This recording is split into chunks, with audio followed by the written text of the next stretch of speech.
CPM സ്ഥാനാർത്ഥിക്കായി തപാൽ vote പൊട്ടിച്ചു തിരുത്തിയെന്ന വിവാദ വെളിപ്പെടുത്തലുമായി മുൻ മന്ത്രി ജി സുധാകരൻ. 36 വർഷം മുൻപ് ആലപ്പുഴയിൽ മത്സരിച്ച KV ദേവദാസനായി കൃത്രിമം നടത്തിയെന്നാണ് വെളിപ്പെടുത്തൽ. ഇനി തെരഞ്ഞെടുപ്പ് കമ്മീഷൻ കേസെടുത്താലും കുഴപ്പമില്ലെന്നും ജി സുധാകരൻ പറഞ്ഞു. കേരള NGO യൂണിയൻ സംസ്ഥാന സമ്മേളനത്തോടനുബന്ധിച്ച് നടത്തിയ പരിപാടിയിലാണ് സുധാകരന്റെ പ്രതികരണം. ഈ ജി സുധാകരന്റെ എന്തിന്റെ കേടാണോ എന്തോ കേൾക്കും. ഈ ഇലക്ഷൻ പോസ്റ്റൽ ബാലറ്റ് ചെയ്യുമ്പോൾ NGO വേറെയാണ് വോട്ട് ചെയ്യുന്നത്. പൊട്ടിച്ച് തരുന്നതുകൊണ്ട് അറിയാത്ത ഞങ്ങളത് പൊട്ടിക്കും. അത് പൊട്ടിക്കുമെന്ന് അറിഞ്ഞിരിക്കണം. അല്ലെ തരുന്നത് നമ്മുടെ കയ്യിൽ. നമ്മുടെ എന്താ നേരിട്ട് പോസ്റ്റ് ചെയ്തു. നിങ്ങളുടെ എല്ലാം മെമ്പർഷിപ്പ് എവിടെയും വലിയ നേതാവായിരുന്ന KS ദേവദാസിന് ഇവിടെ പാർലമെന്റിൽ ആരും അറിയത്തില്ല. അദ്ദേഹത്തെ ഒരു മനുഷ്യനും അറിയത്തില്ല, ഒരാൾക്കും അറിയത്തില്ല. അവിടുന്ന് രാമേന്ദ്രൻ പിള്ള എല്ലാം കൂടെ പറഞ്ഞ് മത്സരിപ്പിക്കാൻ പറഞ്ഞു. ഞങ്ങൾ ഏറ്റുവാങ്ങി. വെറും 11,000 വോട്ടിനാ തോറ്റത്. പക്ഷെ ഒട്ടിച്ചു തന്നാൽ ആരും അറിയില്ല എന്ന് കരുതരുത്. പാർട്ടി ഞങ്ങൾ ഒട്ടിക്കും. വോട്ടിന് വെരിഫൈ ചെയ്ത് ഞങ്ങൾ തിരുത്തി എന്റെ പേര് കേസെടുത്താലും കുഴപ്പമൊന്നുമില്ല.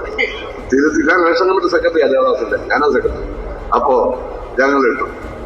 അതിനൊന്നും യാതൊരു ആവശ്യമില്ല. ഒരു യൂണിയൻ മെമ്പർ ആയതുകൊണ്ട് നിങ്ങൾ രാഷ്ട്രീയ അഭിപ്രായങ്ങളൊന്നും നിങ്ങളെല്ലാം മാറ്റിവെക്കണ്ട. എന്താണ് ശരത്ത് എന്താണ് ജി സുധാകരൻ പറഞ്ഞതെന്ന് ജി സുധാകരന് വല്ല വ്യാപ്തി ഉണ്ടോ? ആ പറഞ്ഞതിൻ്റെ വ്യാപ്തി തെരഞ്ഞെടുപ്പ് കുറ്റമാണ് ചെയ്തിരിക്കുന്നത്. ശരിക്കും പറഞ്ഞു കഴിഞ്ഞാൽ ഒരിക്കലും ഒരു നേതാവ്, ഒരു മന്ത്രിസ്ഥാനത്തിരുന്നൊരു നേതാവ് പറയാൻ പാടില്ലാത്ത കാര്യങ്ങൾ ഇതൊക്കെ നടക്കുന്നു എന്ന് നമുക്ക് എല്ലാവർക്കും അറിയാമല്ലോ. ശരത്തെ പലയിടങ്ങളിലും ഇതൊക്കെ പറഞ്ഞു കേട്ടിട്ടുണ്ട്, നേരിട്ട് അനുഭവമില്ലെങ്കിലും. അപ്പോൾ ഇതൊക്കെ ഒരാൾ വന്ന് പറയുക എന്നുള്ളത് ഇതിനെക്കുറിച്ച് കൃത്യമായി മനസ്സിലാക്കിയിട്ടാണോ ജി സുധാകരൻ പറഞ്ഞത്? അത് തന്നെയാണ് അരുൺകുമാർ ഏറ്റവും സംശയമുള്ള കാര്യം. സുധാകരൻ പറഞ്ഞതിന്റെ വ്യാപ്തി സുധാകരൻ മനസ്സിലാക്കിയോ എന്നറിയില്ല. എന്തായാലും വളരെ വിവാദമായൊരു പ്രസംഗം തന്നെയാണ്. അതായത് ഇന്നലെ ആലപ്പുഴയിൽ നടന്ന കേരള NGO യൂണിയയുടെ സംസ്ഥാന സമ്മേളനത്തിന്റെ ഭാഗമായി നടന്നൊരു പൊതുപരിപാടിയിലായിരുന്നു ജി സുധാകരന്റെ ഈ പ്രസംഗം ഉണ്ടായത്. അതിൽ പറയുന്ന തരത്തിൽ പാർലമെന്റ് തെരഞ്ഞെടുപ്പിൽ തപാൽ വോട്ട് പൊട്ടിച്ച് പരിശോധിച്ച ശേഷം തിരുത്തി അയച്ചിട്ടുണ്ട് എന്നുള്ളതാണ്. 36 വർഷം മുമ്പ്, അതായത് 1989 ആലപ്പുഴയിൽ നടന്ന പാർലമെന്റ് തെരഞ്ഞെടുപ്പിലാണ് ഇത്തരത്തിലൊരു കൃത്രിമം നടത്തിയതായി ജി സുധാകരൻ പറയുന്നത്.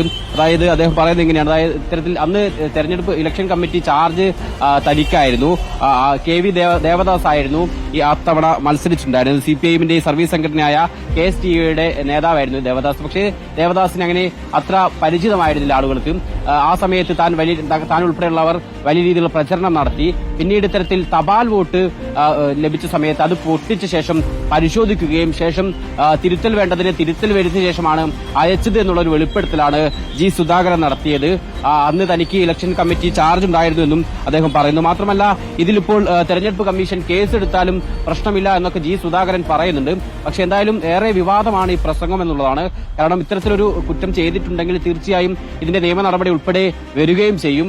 മാത്രമല്ല വിശ്വാസ്യതയെ പോലും ചോദ്യം ചെയ്യുന്നതാണ് ഈ വെളിപ്പെടുത്തൽ എന്നുള്ളതാണ്. അത്തരത്തിൽ CPMന്റെ വിശ്വാസ്യത, ഇത്തരം കൃത്രിമം നടത്തിയാണോ CPM വിജയിക്കാറെന്നുള്ള ചോദ്യം ഉൾപ്പെടെ ഇതിന്റെ ഭാഗമായി ഉയർന്നു വരികയും ചെയ്യും. എന്തായാലും ജി സുധാകരന്റെ ഈ ഒരു വെളിപ്പെടുത്തൽ വലിയ വിവാദങ്ങൾക്ക് തന്നെയായിരിക്കും വഴിവെക്കുക. ഈ ജി സുധാകരൻ പറയുന്നത് തനിക്ക് കേസെടുത്താൽ കുഴപ്പമില്ല, പഴയ കാര്യമാണ് എന്നൊക്കെയാണ്. പക്ഷേ എന്തായാലും ഈ പഴയ കാര്യമാണെങ്കിൽ പോലും ഒരു തെരഞ്ഞെടുപ്പ് കൃത്രിമം നടത്തുക എന്നുള്ളത് വലിയ കുറ്റകരമായ കാര്യമാണ്.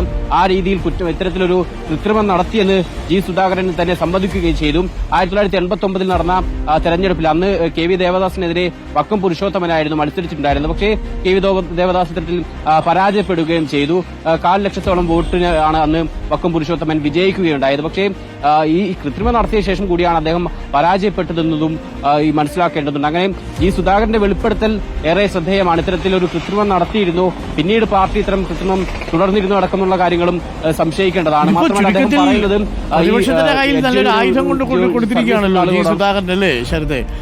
ഇനി ഏതെങ്കിലും തെരഞ്ഞെടുപ്പിൽ ജയിച്ചാൽ പോലും ജി സുധാകരൻ പറഞ്ഞിട്ടുണ്ടല്ലോ, പോസ്റ്റൽ ബാലറ്റൊക്കെ കൃത്രിമം കാണിച്ച് ചരിത്രമുണ്ടെന്ന് സാക്ഷ്യപ്പെടുത്തിയത് ജി സുധാകരനല്ലേ എന്ന് പറഞ്ഞാൽ CPM വെട്ടിലാവുമല്ലോ. അതുതന്നെയാണ് സുധാകരൻ ഈ പ്രസംഗത്തിൽ പറയുന്ന മറ്റൊരു പ്രധാനപ്പെട്ട കാര്യം. അതായത് ഈ പോസ്റ്റൽ വോട്ട് ചെയ്യുന്നവർ ഇത് വിശ്വാസ്യത അങ്ങനെ തീർത്തും ഒളിച്ച് ചെയ്യാൻ പറ്റുന്ന ഒരു കാര്യമാണെന്ന് വിശ്വസിക്കരുത്. അത് പരിശോധിക്കപ്പെടാറുണ്ട് എന്നുള്ളതാണ് സുധാകരൻ പറയുന്നത്. അങ്ങനെ പരിശോധിക്കുകയും തിരുത്തുകയും ചെയ്തു എന്നുള്ളതാണ് അദ്ദേഹം പറയുന്നത്. മുൻപ് ഇത്തരത്തിൽ ആ രീതിയിൽ, അതായത് മുൻപ് തിരുത്തിയിട്ടുണ്ട്. അതുകൊണ്ട് തന്നെ ആ പോസ്റ്റൽ വോട്ട് ചെയ്യുന്നവർ പാർട്ടിക്ക് അന്ന് 15% വോട്ട് കുറവായിരുന്നു. അതായത് 15% പോസ്റ്റൽ വോട്ടിൽ തന്നെ കുറവുണ്ടായിരുന്നു. അത്രത്തോളം എതിരുള്ള സമയത്താണ് ഇത്തരത്തിൽ വോട്ട് പരിശോധിക്കുകയും തിരുത്തുകയും ചെയ്തത്. അങ്ങനെ ഒരു വിവാദപരമായ പ്രവൃത്തി ചെയ്തു എന്നുള്ളത് തന്നെയാണ് സുധാകരൻ പറഞ്ഞു വെക്കുന്നത്. തീർച്ചയായും ഈ പറഞ്ഞതുപോലെ ഇത് പ്രതിപക്ഷത്തിന് കിട്ടിയ ഒരു വലിയ ആയുധം കൂടിയായിരിക്കും. CPIഎമ്മിനെ പല രീതിയിൽ പ്രതിരോധിക്കുന്നതിനൊപ്പം തന്നെ ഈ രീതിയിൽ CPM തിരഞ്ഞെടുപ്പിൽ പോലും കൃത്രിമം നടത്തി എന്ന സുധാകരന്റെ വെളിപ്പെടുത്തൽ കൂടി എന്തായാലും പ്രതിപക്ഷത്തിന് ഒരു ആയുധം കൂടിയായി ഉപയോഗിക്കാൻ എനിക്ക് സാധിക്കും. അല്ല, മാത്രമല്ല അദ്ദേഹം പറയുന്നുണ്ട്, തെരഞ്ഞെടുപ്പ് കമ്മീഷൻ എന്നോട് ചോദിച്ചാലും എനിക്ക് ഒന്നുമില്ല എന്ന് പറയുന്നുണ്ട് അല്ലേ?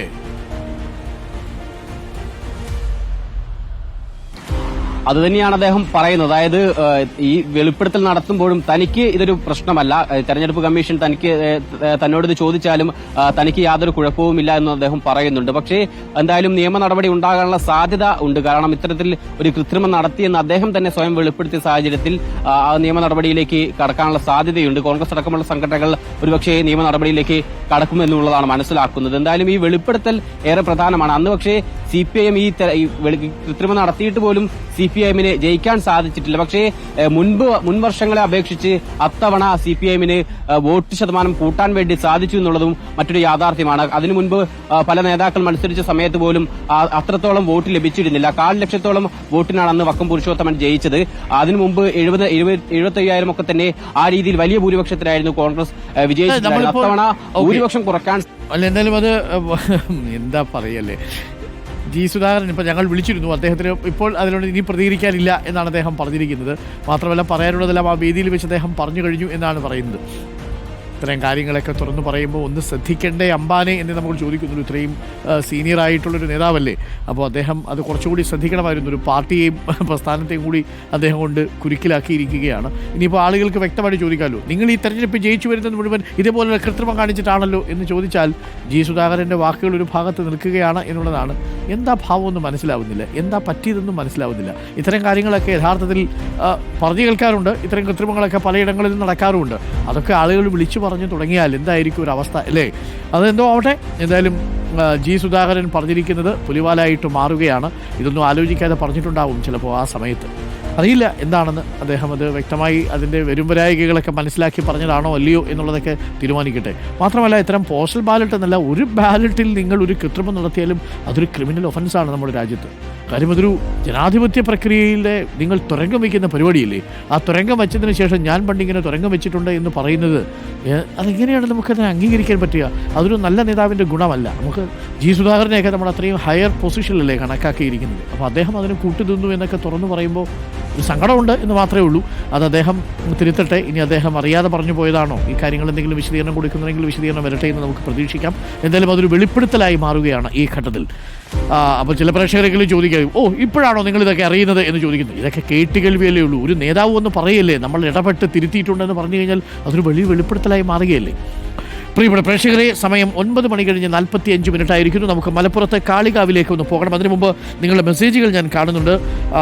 അബൂബക്കർ പൂഴിത്തർ പറയുന്നു, എനിക്കെന്ത് വിഷമം പാർട്ടി പ്രതിസന്ധിയിലാവുന്നു എന്നുള്ളത് മാത്രമേ ഉള്ളൂ. കാര്യം അത് പ്രതിപക്ഷത്തിനൊരു ആയുധം കിട്ടുന്നു എന്ന് മാത്രം. പ്രതിപക്ഷത്തിന് സന്തോഷം വരുന്നു, വരട്ടെ, സന്തോഷിക്കുന്നവർ